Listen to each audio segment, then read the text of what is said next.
TG Geeks, episode 123, June 26, 2017. Smugglers and replicants and Queen? Oh my.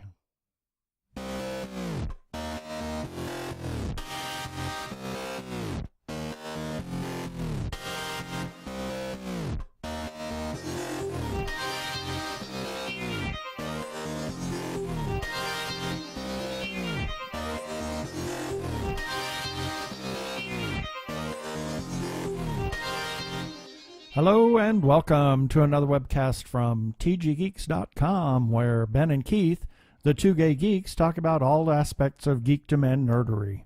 Sci-fi, comics, film, horror, genre, you name it, we talk about it. I'm Keith Lane and we're coming to you from TG Squared Studios in lovely hot Phoenix, Arizona. And I'm Ben Raggington, also coming to you from We Are the Champions, my friends, Phoenix, Arizona. Yes, and we'll talk about that a little bit later. So we've got a couple of news items that we want to share with you, so we're going to get right to it.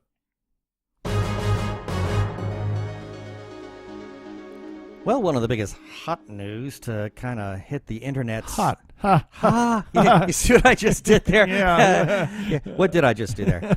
I don't know. What was it? Well, hot as in Han Solo hot, as in Ron Howard hot. Yeah. Ron Howard looks like he's going to be directing the new standalone film, the Han Solo Star Wars story. Help me, Obi-Wan Kenobi. You're our only hope. Oh, boy, when I read that. You know what really frightened me? I read that and I thought, dadgummit, why didn't I think of that one? That one was funny. Yeah. Anyway, we'll have the link for this story on our show notes, but basically, the previous directing team of Chris Miller and Phil Lord, they were both given the boot. The boot. After a difference with How about that? Yeah, how about that? I didn't know we were in Canada. After a difference, and we're not. I wish we were. Weather, I'm sure, so much nicer. Montreal. Yeah. Oh, well, maybe We have to go see Patricia in Montreal. We need to, but I'm kind of thinking Vancouver at the moment. Yeah. I'm sure the weather there is beautiful right now. Anyway, they were kind of like let go after having a difference of creative vision with Kathleen Kennedy. And basically the story goes is that the actor who has been hired to play the young Han Solo, well, I guess he was getting his, he was feeling a bit uncomfortable because these guys are known for making comedies. Right. In fact, I think one of the most, I'm going to go ahead and say it, one of the most egregious is what they did with 21 Jump Street. Yeah. Because that was a TV series it was a serious, young adult police story, sort of a la Beverly Hills 90210, but with these young police officers who are working undercover in high school. And they turned that into a slapstick comedy. Right. And I'm sure a lot of old fans kind of found that offensive. And here they are, they're coming in and they're doing the same thing with Han Solo. And I mean, I don't mind there being humorous moments in the Star Wars movies, but it's not a comedy. Yeah, I've read several articles on this, and kind of the consensus is that they were brought in because they have, some pretty good directorial credibility, but they also were brought in to give Han Solo a bit of a snarky attitude, to add that to that story, because Lawrence Kasdan wrote a pretty straight story, and it needed a little jazzing up, if you will, in Solo's attitude to be a young hotshot smuggler, etc. And they turned it into a comedy instead of, they went over and above. Yes, they just went too far. And what's so nothing to say that there's anything bad with what they have done in the past and their abilities, and they just went a little too far, a little further than necessary. Let's put it that way. Well, what we got going on now is Howard's going to repeat. He's going to meet with the cast and take a look at all the rough footage of the film that is already completed. The project had 3.5 weeks left of production. That's how much filming they had already gotten done. So I imagine there's going to be a lot of reshoots. Right. Some of it, There may be some that Ron will keep. I suspect that there may be some things where Ron's going to take a look at it and says, okay, there's hints of an idea, but we need to pull it back. Right. And what I also read was that while the snippets, and they weren't really looking at the dailies, but pieces here and pieces there that were released and viewed by upper management, i.e. Kathleen Kennedy, were okay, but it's when they put they assembled a rough cut, if you will, that's where it really went off the rails. Well, I'm sure if you're seeing it all together. Yeah, I'm sure if you start to see what is there all put together, you then get a sense of, oh, wow. I mean, okay, these individual bits here and there, sure, they look, they come off great completely on their own, but you assemble it and you think, wait a minute, this isn't the kind of tone we wanted for a Star Wars movie. Well, somebody said that they likened the Han Solo's character to Ace Ventura, and I don't think you want Star Wars to be equated with Ace Ventura. So. No, that's going. I mean, that's beyond the pale. Yeah. So yeah, I'm not very happy with that. I like Ron Howard. I think he's a very good director. I mean, he's done a couple of movies that I just absolutely loved. One of them is being Willow, and I thought what he did with Apollo 13 was absolutely fantastic. Yeah. So I've got a lot of faith that he'll be able to pull this one off, and he can do some what's essentially a serious film, but with good lighthearted moments in it. So I think he can really turn this around into something that will be very presentable. I wonder if he'll stick his dad in there. He always does in every film that he makes. Yeah, but is Rance even alive anymore? I don't know. Is he? I know his mother passed away. Yeah. Anyway, I don't know if Rance Howard is still alive anyway. Maybe his brother. Clint? Tranya. Oh, yeah. He needs to, now that'd be a great inside joke. Yeah. Having this Baylock-looking character, drinking something that's kind of, fruitish. Because it looks sort of like an orange juicy type drink, Yeah, that'd be hilarious. Hon, you want some Tranya? Man, Star Trek and Star Wars. Ooh. Are we going a little too far here? Maybe. Kathleen Kennedy may fire Ron Howard for that one. They may fire us. Well, we know who we're not allowing on our press list in the future. Ever. Stay away. Yeah, and I'm sure Paramount and CBS are listening to this right now thinking, okay, guys, you're now violating one of our many guidelines that we said no one can do. Fan fiction, yeah. Okay, so you're now out. You can't review any more of our stuff. Not that we ever had anything to do with any of them anyway. No, but it's always nice to think about. Yeah, it's fun wishing. Anyway. So that's what we got going on. So if you want to read the entire story that we have, just go to our website, tggeeks.com. The link for this story will be in the show notes for this episode. Yeah. Now for something completely different. Completely different. Blade Runner. 2049. Yeah, speaking of Harrison Ford. Yeah, well, not I know. really. It's kind of, but it's kind of very tenuous. That's why whenever I was coming up with the little stinger, I thought, oh my God, we have two pseudo Harrison Ford articles in the first half. So yeah, this is a really good column that you put together. I'm very impressed with it about how Blade Runner 2049 will be coming into the theaters on October 6th of 2017. Yes. And there is some really excellent content here. There's a fabulous featurette. It's a little over 3 minutes long, called Time to Live, and it's just a little behind the scenes featurette on the making of Blade Runner 2049 coming together, and the really kind of neat. It's far out. Yeah, I just happened to run across that, and it was released Thursday afternoon or so, and I jumped on it. I just noticed it yesterday afternoon. It's like, oh my gosh, how did we not know about this? And then I discovered when it was released, and it was like, oh my gosh. So I ran the article, and it's getting some traction now on other sites. So, right. But we also, in that, we have the extended trailer.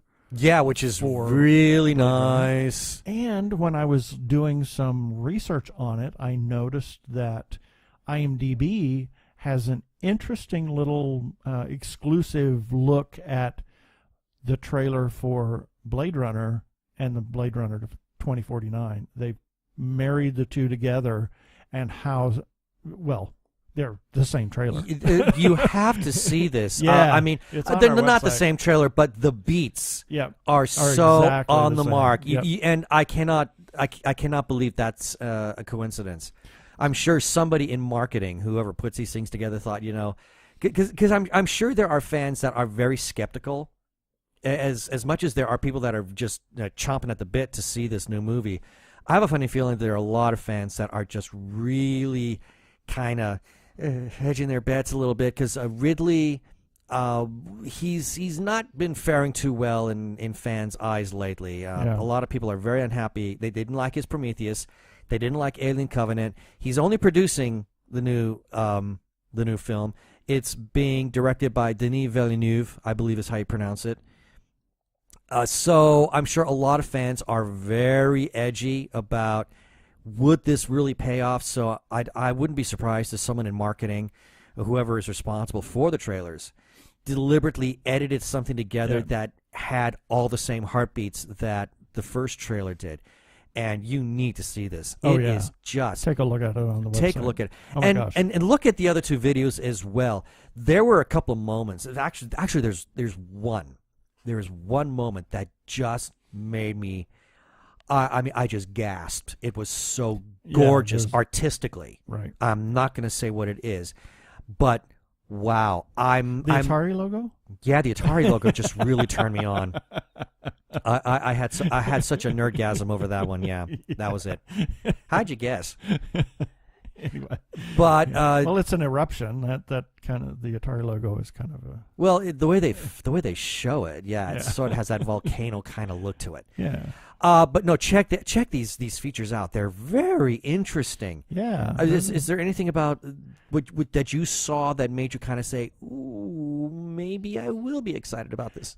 The new trailer was really fascinating. You know, to see Deckard after 30 years, and the one thing though that we did not see in anything is Edward James Olmos, who is supposed to come back. He will be in this film. So, we know that. Interesting. So they're keeping that kind of close to their chest. I'm sure it probably will. Something will come out closer to the film release. Well, unless they're keeping it, just as a secret. Well, It's not so much a secret. I mean, he did admit it.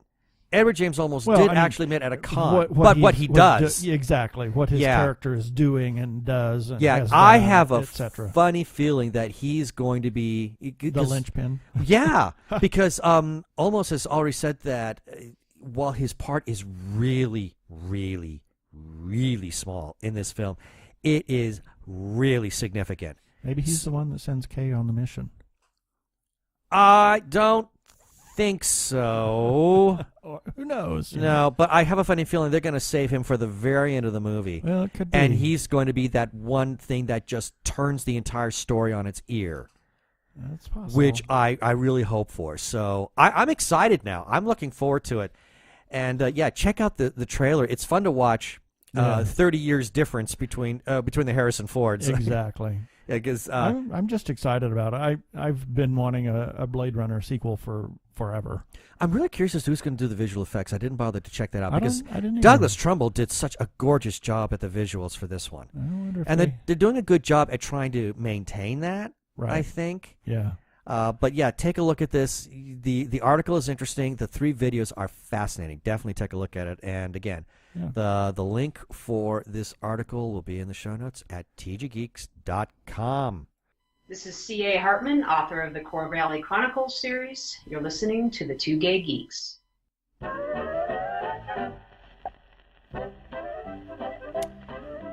And here's a few selected birthdays for June 26th through July 2th. July Tooth? The tooth. Oh, the tooth. The tooth. Yes. Remember the tooth. Yeah. Anyway, yeah, we have so many inside jokes. Anyway, June 26th, Peter Lorre. Peter Lorre. Yes. And Lily Pons. It says she's a web video star. I didn't realize she was still alive. It looks like Lele. Oh, maybe it's somebody different. Could be. Okay. Anyway. I have no idea who Lele Pons is. I never heard of her. I thought it was the famed opera singer. Not with from that the spelling. 20s. Oh, no, okay. Maybe it's not. Anyway, June 26th also, Sean Hayes. We miss Grimm. Yes, we do. June 27th, J.J. Linsflair Abrams. Klingon opera. Yeah. I was about to say that. And Tobey Maguire. And Captain Kangaroo himself, Mr. Bob Keeshan. The original Clarabelle from the Howdy Doody show. Yes. June 28th, Alice Krieg, the We Borg just saw her in Queen. something. Yeah, We saw what she was it? Morgana. Oh, that's right. In that's Sorcerer's right. Apprentice. Yeah, we just watched that the other day. And also on June 28th. Oh, Michael Menengay's boyfriend. Yes, Elon Musk. Or wannabe boyfriend. Yeah, or bromance. There we go. Oh, I think it's more than a bromance. I think Mike's in love with him. Yeah. June 28th also Mel Brooks, Mr. Mel Brooks, Gilda Radner, and Pat Morita. June 29th, Mr. Ray Harryhausen. Oh, man. Okay, we need to watch a Ray Harryhausen film. I know. We do that every year. We say, oh, my gosh, we got to... And then we watch 2 or 3 of them. Yeah. So well, they're so fun. They are great. I mean, he was the innovator in stop-motion action, swords and sandals movies. I mean, I love Clash of the Titans, even the original, not the remake. Thank you very much. Yeah. And I love his Sinbad movies. Jason and the Argonauts. Oh, yeah. All of his mythological films are just fantastic. Yeah. Oh, yeah. Also on June 29th, Mr. Gary Busey got his start in Channel 8 and K2L-TV on the Mazeppa Pompazoides Uncanny Film Festival and Camp Meeting, Tulsa, Oklahoma. Got to see some of that on YouTube. It's far out. He was Teddy Jack Eddy, among other things. It's really far out stuff, and it takes me back to... I mean, even though I never watched it, it takes me back to my childhood anyway because of the tone of the show. Yeah, it was the midnight movie extravaganza, shall we say, and camp meeting. That was... Yeah, it's very cult. Oh, yeah. For a very specific demographic. Oh, yeah. Lots of fun. That's where I actually saw Dracula and Frankenstein for the first time. Ooh, nice place. Yeah.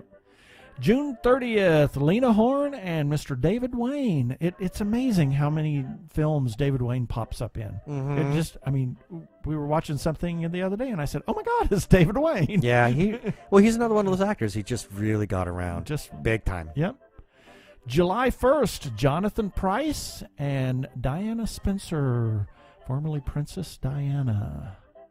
Also on June 1st, Estee Lauder, Twyla Tharp. Twyla. Yes. And Dan Aykroyd. July 2nd, your mother's favorite baseball player. Not favorite. Well, but she one of her favorites. What she did like him for something that he did. Yeah, Jose Canseco. Yeah, we were at an Oakland A's baseball game, and we were sitting about as far away from home plate as you could possibly get. Right down, oh boy, actually in between of like first and second or first and third base, and Jose just smashed this home run right in our direction.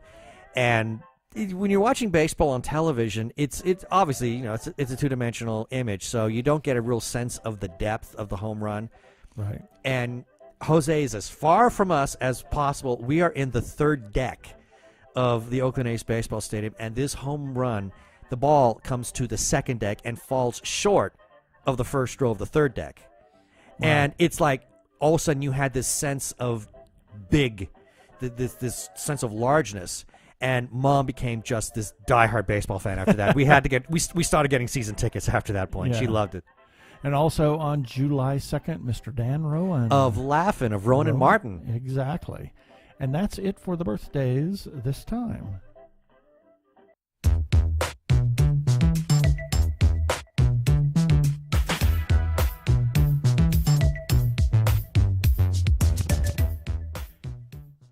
This is Kenny Rotter from the Dumbbells and Dragons podcast, where nerd and fitness collide. Join me and a guest every Wednesday for a new episode where we talk about all things nerdy, pop culture, and health and fitness. Follow me on all social media at Dumbbells Dragon, or just search Dumbbells and Dragons. Work out, nerd out.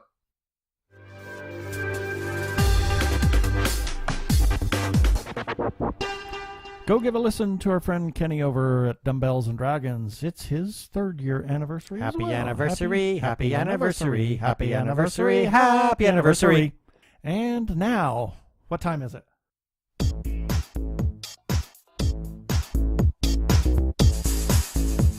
I love this music. I can I tell. don't know why. It's just cool. Well, it's time for the Lookie Feedback Show. Yay! Yay! Yeah, because we got Lots of feedback from Lookie this time. Yes, lots of Yay. it. Thank you, Lookie. And they commented on episode 116. Wow. This kind of jumps all over the map. So they start with why they did this is so bizarre.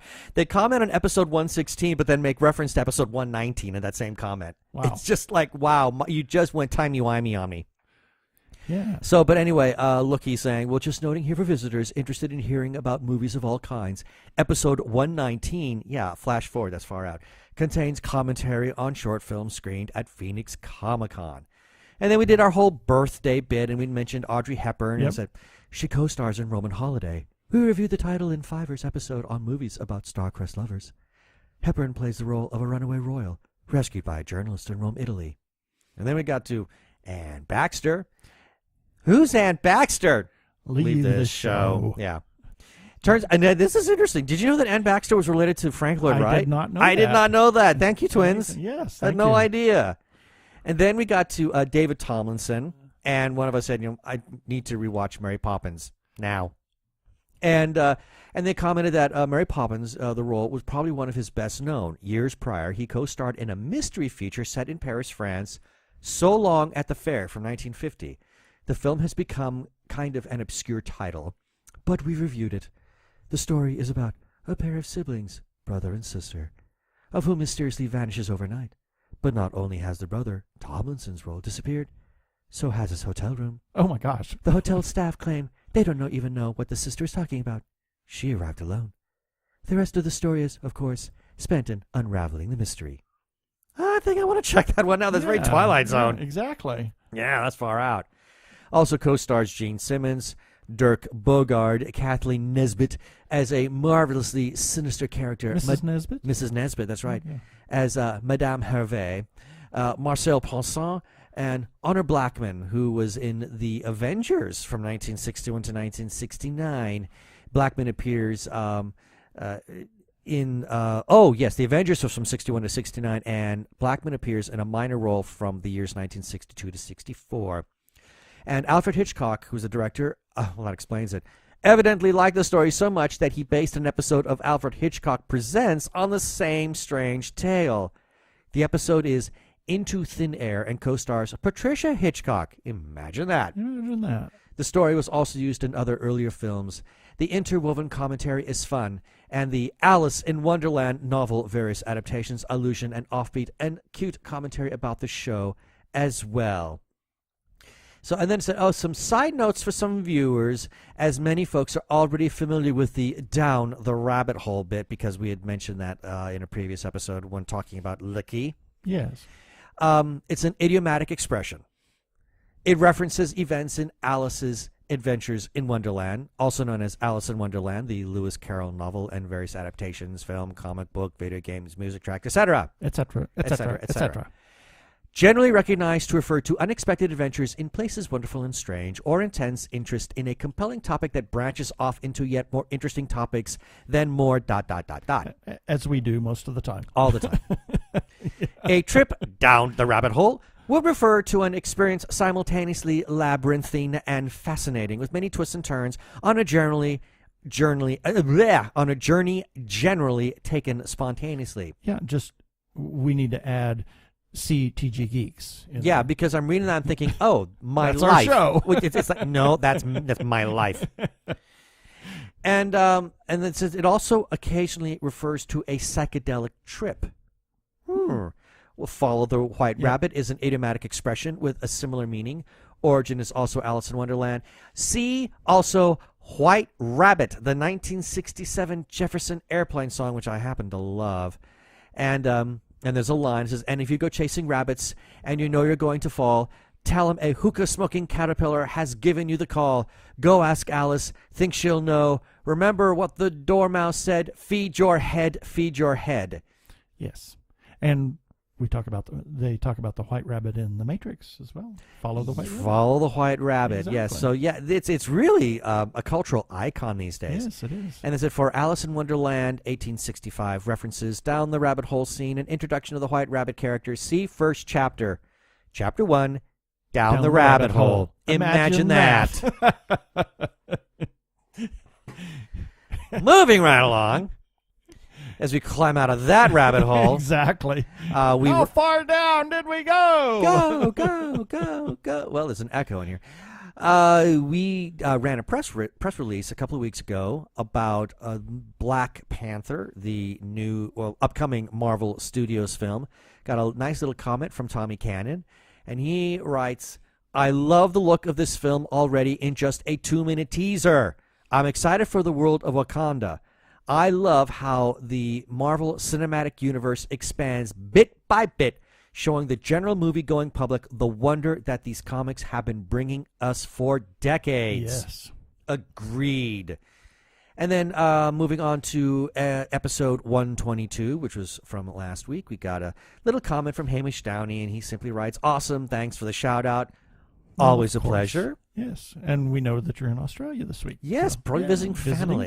So wonderful. How about that? Have a nice time down under. And then we got a comment from Arkle, because we had, in that episode, we talked about the new X-Men movie, Dark Phoenix. And Arkle writes, "Much as I liked X-Men Apocalypse, I have concerns about the new movie.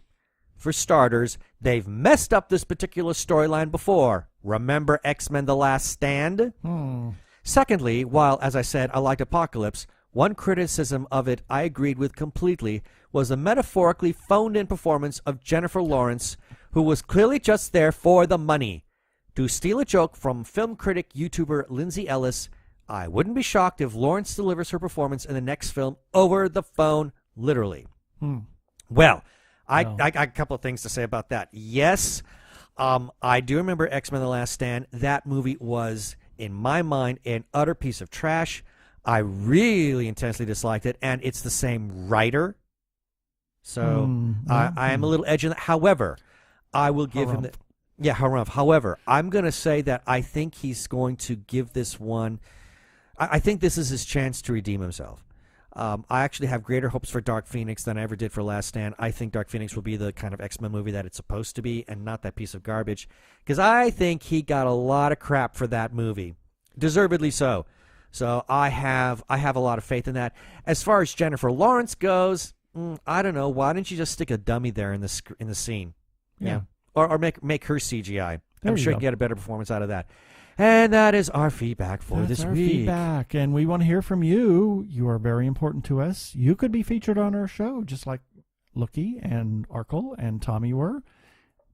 Just comment on our episodes at tggeeks.com, or you can comment on our Facebook page, any articles that we run or our episodes. You can even comment on our YouTube channel where we publish our episodes. They are audio only. Or you can give us a call at our listener feedback line, which is 469-TG-GEEKS. That's 469-844-3357. Remember, play nice.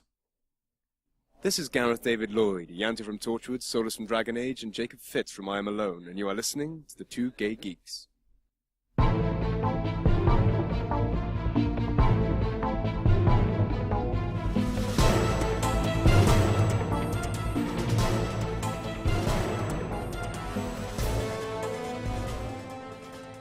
Well, last night, as of this recording, holy moly. My Lord. Wow. We experienced something that was pretty darn amazing. It was probably one of the best concerts that I have ever seen. We got to see Queen with Adam Lambert, and this was the opening night of their tour. We were stop number one. We caught them up at the Glendale Arena, and holy wow! What a show. My God. It was incredible. It was the most spectacular spectacle of spectacular spectacles. Mm-hmm. It was fabulous. I'm just curious. Now obviously, you know of Queen. Yes. You know, and we have a couple of Queen videos and in our concert videos in our house, and from time to time we put them on and watch them. But aside from that, how much of Queen's music did you really know? I knew the stuff that was that charted for the most part. The hits. Yeah, Mm-hmm. the hits. I mean, my first introduction obviously was Bohemian Rhapsody. I mean, that was with most people. Yeah, but that was when I was a teenager. No, it was 1975. Yeah, so it was that was quite a long time ago. Mm-hmm. I remember, and this was the weird part on the 8-track tape. It cut right in the middle. It was horrible. What did the edit at least make sense? Yeah, but it was weird. Is it like right before the opera section or something? Yes. So it was. So you have the guitar, like dun dun dun dun dun. Yep. And then it cuts to the next track and go bop bop bop bop bop bop bop. I see. Oh my word, that's horrifying. Yes, it was. It was really horrifying. I had the LP, the 33 1/3. Oh wow. And my sister got that for me because I'd acquired Live Killers because up to that point the only Queen album I had was News of the World, which has a little bit of significance connecting to last night's concert. I'll get to that in a minute. And the reason I started with that one, I really hadn't heard any. Although I was familiar with Killer Queen, and I didn't even know that was them. I had never heard Bohemian Rhapsody. How I managed to avoid that song is That's just bizarre. It's weird because my introduction to Queen was We're the Champions. Wow. And I was just completely blown away by the vocals and the harmonies and all that. Yeah. And Freddie's voice was just unbelievable. So I got that, and then I kept hearing people talk about this Bohemian Rhapsody song. And we tried to sing it in our choir. There's a choral arrangement of it, and Lord. It never came together. So Yeah. because of that, I never really understood what the song was. I think we rehearsed it 3 times ever, and then put it away, and we never got back to it because our director didn't like it. So I didn't know anything about it. I then got their double live album and heard the live performance of Bohemian. And for those people who don't know, who've never seen Queen live or have never heard the song performed live, it's really clever what they do when they get to the opera section. Yes. They walk off stage, and then they play the record. And then once the opera section ends, they come back on stage and finish off the song. So I was really intrigued with hearing it, but I didn't quite get the grasp of it. So then my sister, she buys the album for me, and I listened to Bohemian Rhapsody, and I played it over and over and over, and drove my mom mad. The thing was, it wasn't my 8-track tape. It was a friend's. In his car, and I insisted, play it again. You just can't. Well, crap. Now I got to fast forward because there's no such thing as a rewind. Exactly. So. Oh, that's awful. So okay, so you knew the hits. We Are the Champions, and Bohemian Rhapsody, and just the big stuff. Mm-hmm. But I have come to appreciate some of the more subtle things. Mm-hmm. I love Love of My Life. Mm-hmm. It's just this is actually beautiful song. This is actually the second time you've seen them. Right. First time, Paul Rogers was the lead singer, and and we caught that at the Hollywood Bowl. Right. So then, after, for whatever creative reasons, Paul quit, or he parted company with Brian and Roger, who are the 2 remaining members of Queen. Right. And then Queen wasn't really doing anything at that point. They didn't have a singer. I think maybe they were kind of picking people here and there just to kind of help out whenever they're doing a special show. And then Op Pups, or Up Pops, the second Pups, yeah. Op Pups, yeah. Well, he might as well have been a young pup, and we're talking Adam Lambert. Oh my God! Who came out of American Idol, was one of the runner-ups. He didn't win, and good thing too, because I'm inclined to think that had he won, he'd be off in obscurity land right now. Yep. But they got him because it turns out he's a huge Queen fan to begin with. Wow! And so let's talk about Adam. He was incredible. His voice range and the way he paid respect and did the songs in the spirit of Freddie and of Queen were incredible, and just the way his performance was over the top, every bit as over the top as Freddie was. Different, yes, but still appropriate. Yes, and Killer Queen was just hilarious. It Yeah. was so campy. It was wonderful. I don't want to go too far, but we'll get on that. So we'll talk a little bit about that in a minute. I thought Adam was amazing. He was. He truly was. And it's interesting how I spoke to a lot of people at work and a couple of people at the restaurant we were having dinner at before we saw the show, because we ate at a restaurant that's right next to the arena. So there's a lot of pre-concert dining going on there. And a lot of people were there because of Adam Lambert. Right. And I would say that when I first saw Adam sing with Queen, it was just videos. Right. And I didn't care for it. It's like his voice was too shrill. His intonation was off. And I just didn't see what was it all about with Adam Lambert. And then I saw him on Glee. He had a very short stint in like their second to the last season, I think. And he sang in more of his sweet spot of his vocal range, and his voice was beautiful. Yep. And I thought, I need to give this guy another chance now. I need to listen to him one more time. And Queen had done one big tour with Adam throughout the States, but they played in Vegas at some place I was not about to go to, because it was a really, really tiny theater, and Queen needs to be seen in a big venue. Right. So I said, no, we're not going.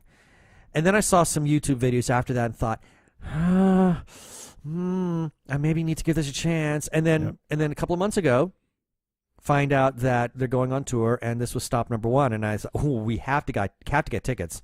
I mean, okay, I'll be late on my car payment.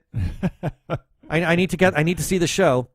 Well, it was a great show. Adam was amazing. It was just a truly great show. Not only did he deliver what I thought was a spectacular performance, his voice never sounded better. Yep. I thought his intonation was spot on. His technique was excellent. He never made it vocally. He never made it about himself. Yep.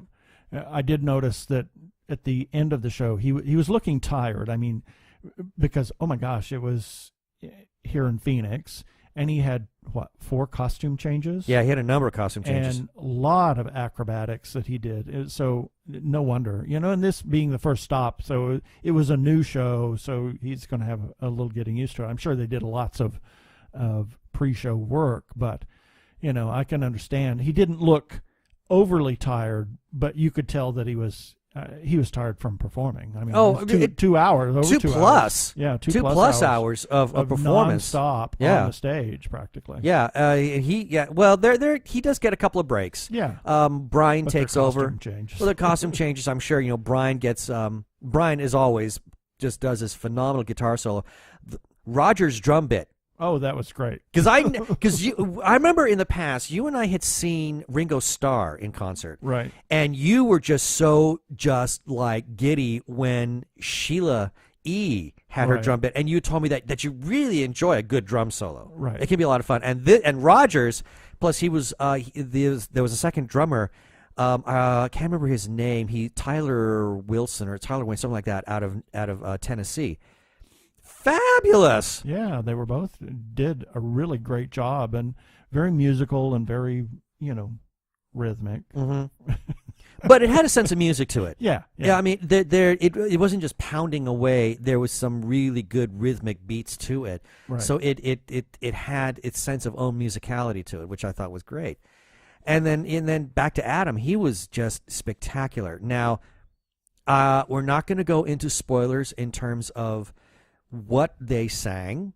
I mean, obviously, there's some things you're never going to get away from. Bohemian Rhapsody will always be there, because if they don't do it, there'll be a lynching. Right. Just like We Are the Champions, you're always going to have that. I won't say what some of the other. Oh, we talked about Killer Queen. Okay, that was there. And Love of My Life. Love of My Life. Obviously, those are staples. So yeah, those you can't get away from. Not going to say what the other songs were. I will say that at one point, and Keith will remember this. He was jumping up and down. Oh, my God. I just flipped out with one particular song. To the best of my knowledge, it has never been performed on any tour. Yeah. Not that I know of. I could be wrong. But I don't believe they ever performed it with Freddie. Yeah. And I know they never performed it with Paul. And they might have performed it with Adam. It's hard to say, but to the best of my knowledge, this was the first time they've actually probably performed it. And I was just giddy. Yeah, it was great. And another thing about the show, the laser light show. Oh my word! God. I've never seen that many lasers before. No, I even at a laser light show that's focused on just laser light show. Yeah, I mean, I've been to Pink Floyd concerts. We've seen Trans-Siberian Orchestra, and while those have been very, I'm not going to say laser heavy, but they're clearly not shy of lasers. This, holy moly! Like, good grief! I mean, the production. Now let's get to the production of this show. Wow. This was, first, and we'll put the photo on the website where it says Queen plus Adam Lambert. Yeah. I mean, it was just phenomenal. And then what shows up? Should I say? You can, sure. It's features in the entire show. Yeah, this little character, big character, kind of keeps making an appearance throughout the concert, and he's one of the many iconic characters from Queen's albums. And we're talking the robot from the cover of News of the World. Yeah. He definitely has a role in this show. Yeah, it's almost he steals the show in some places. In some cases, he does. He's absolutely amazing. He pops up. And there are moments where he literally just pops up. Yep, literally. I mean, I had read that this concert was supposed to be state of the art. Oh, it definitely was. No question, people. If you are a fan of Queen, run to see the show. Yep. Don't waste time getting tickets. Get them now. And it doesn't matter where you sit. It's a fabulous show. Every play, as long as there's not 3 people standing in front of you blocking your view. Exactly. Yeah. Well, yeah. That was the only downer to this. But so long as there aren't people standing up giving, pretending to be a door. Yes. There is no bad seat. I don't think there is. No. Every seat is a good seat. Because the show is so huge. It's so huge, and they project a lot of it on a screen up above. But it wasn't just a screen. This thing, too. I've never seen a screen do that before because it was part screen, part light rig. Yeah. I mean, it not only was it a projection screen, but it also had very lights built into it, too. It's like, but they were kind of, it was like a mesh. Yep. It was like, I've never seen that before. It was incredible. Everything about this, and back to the lasers, there were some moments where there were so many lasers going off that it's like, who needs spotlights? Exactly. I mean, they were I've never seen the use of a white laser before. Last night was the first time. I mean, this was just, it made my eyeballs melt. It was just glorious. I mean, and the entire audience was having a great time. One beautiful moment was when they were calling for encores. Oh, yeah. And everybody pulls out their cell phones. Yeah, Klingon opera there. Yeah, and they've all got their flashlight. The flashlight it lit the place up. It literally lit the place up. I mean, it's like the entire room was illuminated brighter than the house lights because everybody had their own cell phone lights on. It was fantastic. Yeah. No, the show was absolutely amazing. This is something that I'm going to carry with me for probably the rest of my life. Yeah. It will go down as one of the best concerts I've ever been to. And there was one beautiful moment where you might as well have just said Freddie was in the room. Oh my God. You almost started crying. It was so beautiful.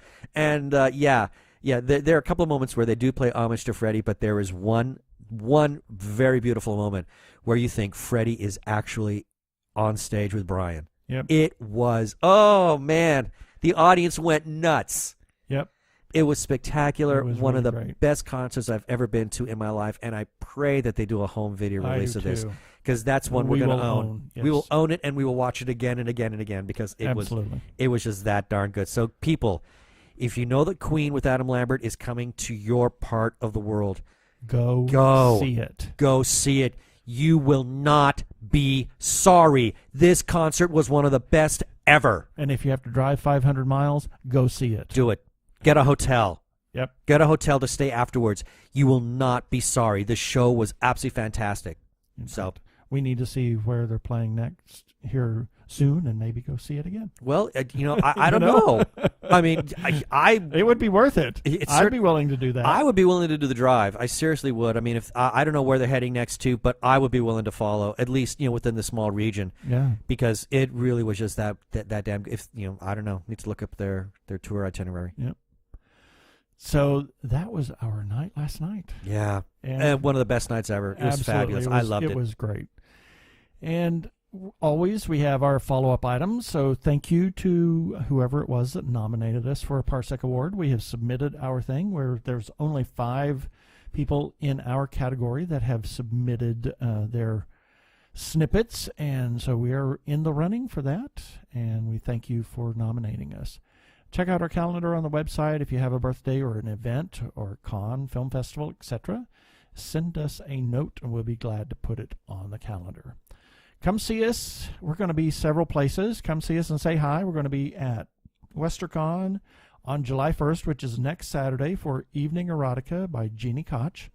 It's an evening of euphemisms. Oh, it'll be so much fun. It's going to be fun. We're going to actually record that, be in charge of the sound, and so if it's screwed up, it's my fault. But we will have that hopefully published next Sunday as just a standalone. We will also be at Comic-Con in San Diego for the con, and on a panel Thursday, July 20th at 1 p.m. at the library. We'll also be at Horrible Imagining Film Festival in San Diego on Saturday, September 9th, and at Phoenix Comic-Con Fan Fest November 11th and 12th. And we are huge supporters of independent creators, whether it's filmmakers, comic book artists, writers, etc. We found that there's a tremendous amount of talent out there, a ton of talent, that are independent. They don't get the big money or the fame or studios, etc., but they do what they do because they love doing what they do. If you see somebody that's doing a crowdfunding campaign of any kind, whether it's GoFundMe, whether it's Indiegogo or Kickstarter, please consider supporting them. You can usually do it for as little as $1, and you never know, you might be part of something big. Consider supporting independent creators. And speaking of, Tommy Cannon, a friend of the show, creator of Fred the Mustard Packet, is presenting Tommy's Motion Comics Bonanza at the Torch Theater in Phoenix on July 9th. Go check out the GoFundMe page and the Facebook page in the show notes. Phoenix Comic-Con Fan Fest, as I said earlier, returns to Phoenix on November 11th and 12th. More info to come, and Phoenix Comic-Con next year is May 24th through May 27th, 2018. Arizona Opera presents OperaCon on October 21st. That is the day of the first showing or presentation of Hercules versus the Vampires in Phoenix. They're going to be doing a little OperaCon, shall we say, at the Arizona Opera offices. You can learn more about opera and that. More information to come. Stay tuned for more. Check out arizonaopera.org if you want to pick up tickets to Hercules versus the Vampires, which is a hybrid movie opera mix. It's going to be weird. It's going to be weird. I'm so excited. It's going to be fun. Incredible. It's going to be so much fun. I'm excited about it. Absolutely. Special shout out to Doctor Who Talking Who on Twitter. They publish the Doctor Who Fancast Guide, and we give them a shout out because they continually are republishing our stories. You can find Doctor Who Talking Who on Twitter. Their handle is @TalkingWho. Now, earlier in the show, we gave feedback from Arkle. He is on Twitter known as the Nazi Punching Scald, and he posts the Arkle Times Post-Dispatch news that also republishes our stories. You can find both the Nazi Punching Scald and the Post-Dispatch news on Twitter. The handle is @Arkle. And Brian also has the Incorrect Star Trek Voyager quotes on Tumblr. Take a look at them for yourself. They are terribly amusing and sometimes not safe for work, so always be careful. Not safe for anybody. Yeah. Sometimes. And another shout out to Sci-Fi Obsession for publishing our stories. They can be found at facebook.com/sci-fiob. That is SCIFIOB. And, of course, we want to give a shout-out to The Lookie Show on Twitter. They're at Lookie Show. The twins, Sasha and Dagmar, they are fabulous. We love them. Big time. Check out their show on their YouTube channel known as Lookie Show. They do reviews of older movies and sometimes newer movies, and they do it in a very unique fashion. You will love it. Special shout out to the Facebook group, The Gay Geek, for allowing us to post our episodes on their page. And besides, it's a really good group. I mean, and what? Of course, we're going to be there. Great Gay people. Geek. I mean, gee, how hard is that to figure out? But they really are great people, and some of the content there is very, very imaginative, and many times very, very funny. So you can find The Gay Geek by going to facebook.com/groups/The Gay Geek, and as always, the greatest of thanks to their moderator Jeremiah Reeves for allowing us to post our episodes there. Yes, and we want to remind you to occasionally click on our Amazon ads. I got distracted by something I saw in the script. A duplicate entry. Anyway, check out our Amazon ads. You don't have to buy anything. Just click on them occasionally. It tells Amazon we're getting some traffic to them. And if you do choose to buy something, use one of our search ads. Get a little bit of a kickback. And lastly, rate us on iTunes, please. And I just wanted to say that you can also now find us on Blueberry and also Google Play Store. And let's see, where else? Other places. Other places. Wow, iTunes. Okay. And wow. And miscellaneous, etc. and such. So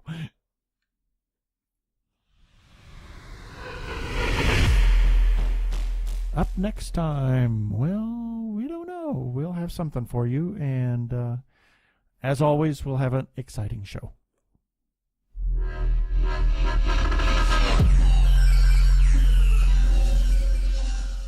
Okay, that should do it for this episode of TG Geeks Webcast. You be sure to check out our article for this episode. We're going to have several links on the page as well as other information that you want to check out. And remember, you can comment on our Facebook page or our website, tggeeks.com, or you can leave us a voicemail at 469-TG-GEEKS. That is 469-844-3357. From TG Squared Studios, I'm Keith Lane. Thanks for listening. I bid you peace. Cheers.